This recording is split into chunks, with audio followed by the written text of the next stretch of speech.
Disclaimer: I do not own the rights of any of the videos, images, or sounds other than my own voice that will be portrayed in this video. Everything you will see is for documentary purposes only and is protected under the Fair Use Act of 1976.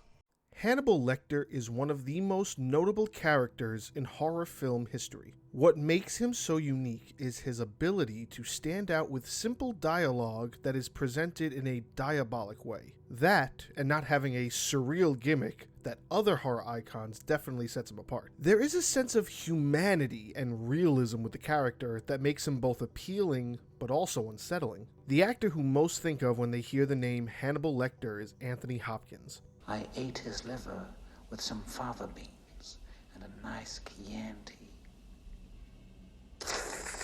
His portrayal in 1991's The Silence of the Lambs is what helped skyrocket the character and the film into cinema history. With a budget of $19 million, the film went on to gross $272 million and is the fourth highest grossing film of 1991, the other three being Home Alone, Robin Hood, Prince of Thieves, and Terminator 2 Judgment Day.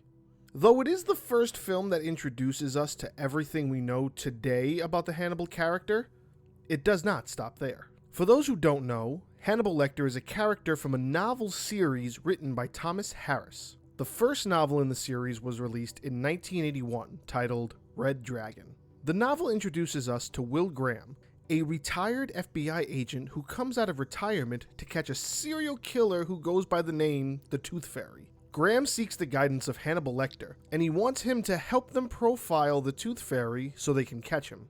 After that, the next novel is The Silence of the Lambs in 1988, to which the film adaptation from 91 is based on. It follows Clarice Starling, portrayed by Jodie Foster, a young FBI agent who is given her first task to question Hannibal Lecter regarding the case of Buffalo Bill, a serial killer who kidnaps women and skins them to make a woman's suit.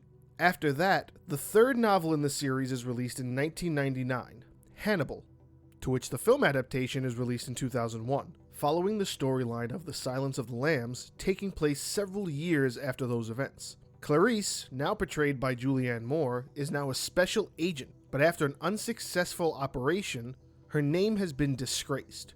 She is then contacted by Mason Verger, a surviving victim of Hannibal, who claims to be hunting for Hannibal to capture and torture him for how he disfigured him. Verger is also more so the bad guy, or another bad guy in this story, as he is a known child molester, but he is extremely wealthy and has connections in politics and law enforcement, to the point that he has the ability to reassign Clarice to the case of finding Hannibal for him. Hannibal Lecter is once again played by Hopkins, while Verger, though in heavy makeup, is portrayed by Gary Oldman.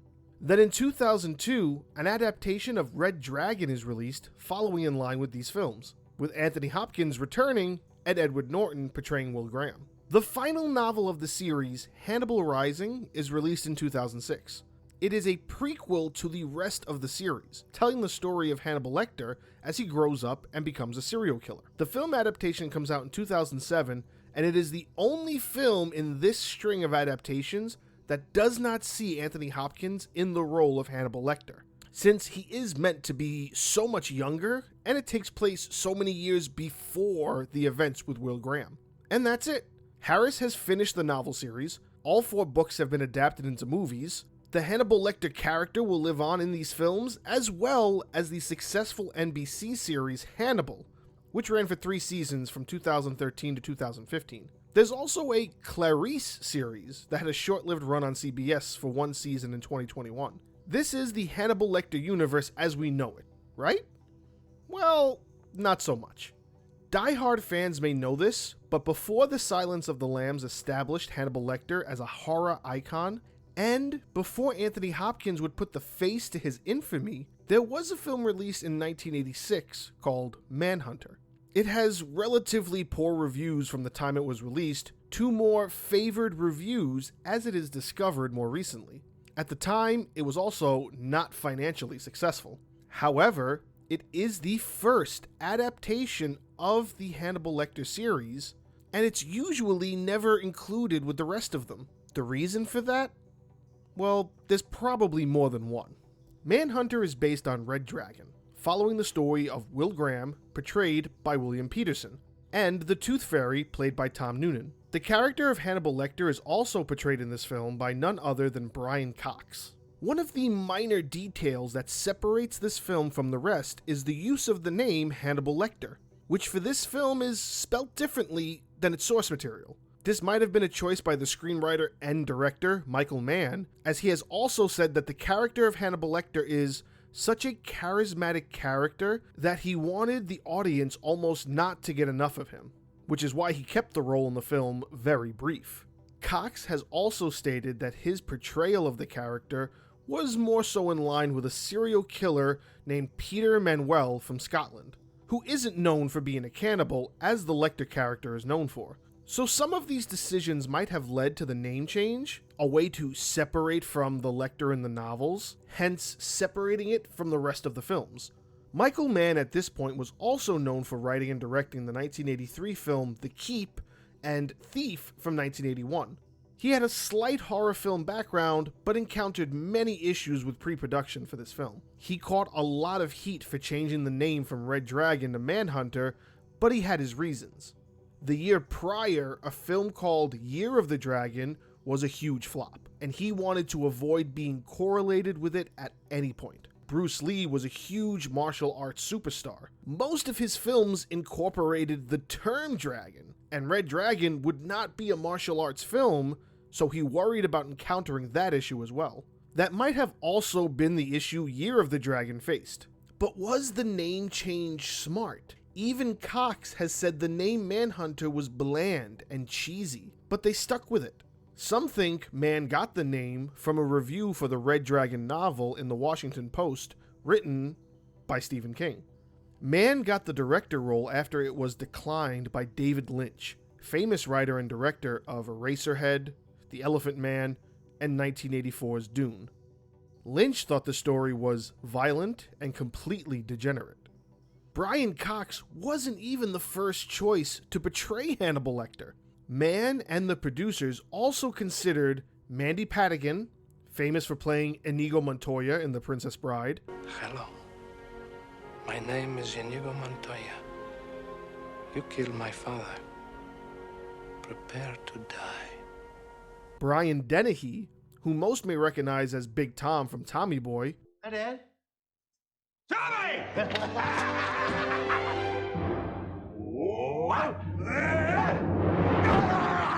And John Lithgow, who at this point in his career was best recognized for his role as Reverend Shaw Moore in Footloose. If our Lord wasn't testing us, how would you account for the proliferation these days of this obscene rock and roll music? Thinking about any of these actors playing Hannibal Lecter over Anthony Hopkins is a hard sell. But also keep in mind that this is the early days of even the novel series. At this point, only Red Dragon was published. Who was to think this character would blow up and become such a well-known and quoted character years later? Is this Clarice? Well, hello, Clarice. Manhunter as a film still has some qualities to be praised for after the fact. It is said to have the trademark filmmaking style Mann was best known for in the 80s, using a lot of pastel colors and stylistic visuals, which at the time it was heavily criticized for, but these days it is looked at as more mesmerizing than anything else. The reviews of the time called it hokey, overkill, and a gimmick.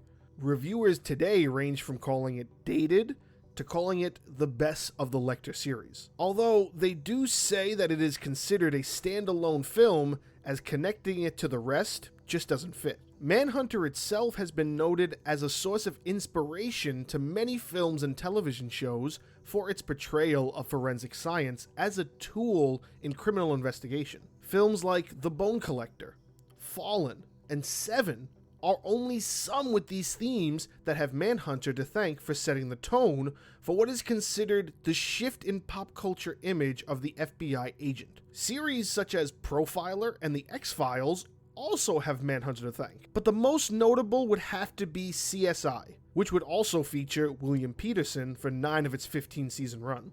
With nothing of notoriety for the Hannibal Lecter character coming out in almost a decade, you would think the story was said and done. Just a few years ago, the house that was used for filming the Buffalo Bill sequences out in Perryopolis, Pennsylvania, was sold and turned into a bed and breakfast for guests to come and enjoy a piece of horror film history. This is the first of its kind, and it's a unique experience for extreme fans of the franchise, or just horror film fans in general. For a character such as Hannibal Lecter to have such a following, where its series is so much smaller than the bigger names he is normally included with, it's quite astounding to see. There is no telling what the future holds for this series. But before the future can unfold, the past must be recognized, as what built its foundation has led it to where it is today. Maybe more horror enthusiasts are aware of this film and give it the credit it deserves, but more often than none, the first film for many is The Silence of the Lambs. Manhunter just falls at the waist. A mid-80s horror deep cut that has nothing to do with the rest of the series. But you can't deny that if there wasn't an interest in Red Dragon enough to create Manhunter, then perhaps The Silence of the Lambs would never have been made. Manhunter needed to fail so Hannibal Lecter could feed. Remarkable boy. I do admire your courage. I think I'll eat your heart.